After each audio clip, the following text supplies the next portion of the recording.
This video is sponsored by The Ridge, the best minimalist wallets you will ever find and will ever need. For the most part, NBA players get what they are worth during free agency. But we also know, looking back at past NBA summers and free agencies, that every single year, some players will get overpaid and some players will get underpaid. And in this video, I'm going to go over the deals with good value and the deals with bad value. And in a sense, this could be thought of as a sort of prediction video. As in a couple years from now, perhaps when their contracts expire, we'll look back on this contract as being a bad one. So with that being said, let's get right into it. Rodney Hood, 2 years, $16 million. Good value. I've always been a big fan of Rodney Hood's game. Back in 2017, I even made a video where I predicted him to win Most Improved Player, but then he got injured, Donovan Mitchell took over the team, and he got traded to Cleveland, and he did not play well there. Last year, Portland made a move to get him before the trade deadline, and it paid off in the playoffs, especially in the second round against the Nuggets, where Hood averaged 15 points per game, including 25 in Game 6. He is at heart a scorer, and an inconsistent one, but 2 years, $60 million is lower than he could have gotten from other teams. I mean, Maxi Kleber got 4 years, $35 million with Dallas. Elfrid Payton got the same 2 year, $16 million deal, and I view Hood as better than both those guys. The only concern would be his injury history, but since the signing is only 2 years long, it's no big deal. Nikola Vucevic, 4 years, $100 million. Bad value. Vucevic is worth $25 million per year in the regular season, sure. And he's probably worth about $10 million in the playoffs. This is a terrible deal for two reasons. One, Orlando overpaid. No other team was going to offer Vucevic anywhere near that kind of money.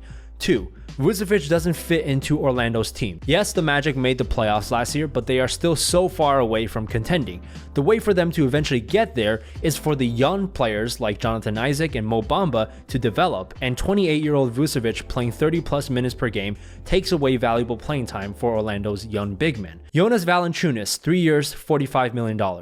Good value. Heading into free agency, I was really afraid that Memphis was going to overpay for him, but they didn't. Valanciunas, after being traded to Memphis, put up basically the same numbers Vucevic did last season. Valanciunas is 2 years younger, his contract much cheaper. It's unclear how much Valanciunas will be a part of Memphis's long-term plan, but still having a good pick-and-roll center is important, and his fit with Jaren Jackson Jr. is pretty good. Ricky Rubio, 3 years, $51 million. Bad value. I get the Suns thinking on this one. They clearly had a huge need at the point guard position, and they went out and got the best one that wasn't already taken. But the contract is simply too much. Rubio would not have gotten that money from any other team, period. End of story. And not only that, the Suns traded TJ Warren earlier in the summer to clear out cap space, presumably for D'Angelo Russell, but that didn't happen, so they ended up trading away TJ Warren to clear up cap space to sign Ricky Rubio. Sure, Rubio does make the team better. I'd go as far as to say Rubio could add a solid 5 to 6 wins to this team. So let's see, that's 19 wins last season plus 5. Oh, congratulations, Phoenix, you now have a 24-win team. Garrett Temple, 2 years, $10 million, good value. This is one of my favorite signings of the summer. The Brooklyn Nets got the exact type of player they needed for a very good price. Temple is the 3-and-D guy that the Nets desperately needed, given that they have so many ball-dominant players.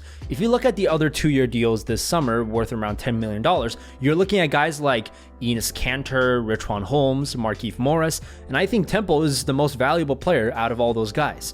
Trevor Ariza got 2 years, $25 million. I mean, KCP got 2 years, $16 million.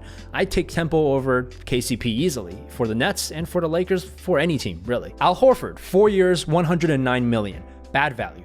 I actually made an entire video talking about why I don't like this deal, so if you want to know why I included it here, just go watch that. Mike Scott, 2 years, $9.8 million. Good value. Mike Scott is the type of player that almost every team wants. Backup power forward that will come off the bench, shoot about 40% from 3, and be average at about everything else. To me, his value is comparable to someone like Al-Farouq Aminu, who got 3 years, $29 million, or Damari Carroll, who got 3 years, $21 million. 2 years, $10 is a great deal for a guy that definitely had the option to go somewhere else for more money. Terry Rozier, 3 years, $58 million. Bad value. This should be obvious. I have yet to meet anyone who thinks that this was a good deal. I'm not opposed to Charlotte signing Rozier. It's a good fit, and they want young point guards now that Kemba is gone, but the money is horrible. Again, one of the main questions I asked for these overpaid contracts so far is, who else is offering Terry Rozier that kind of money? Who? Well, maybe Phoenix. That's it. But I doubt Terry Rozier would have agreed to any sign-in trade or any contract with the Phoenix Suns, because from the way Terry Rozier talks about himself, it's clear he wants to be on a team where he gets a lot of opportunities. And he has that in Charlotte, and he wouldn't get that in Phoenix, where he has to play second fiddle to Devin Booker.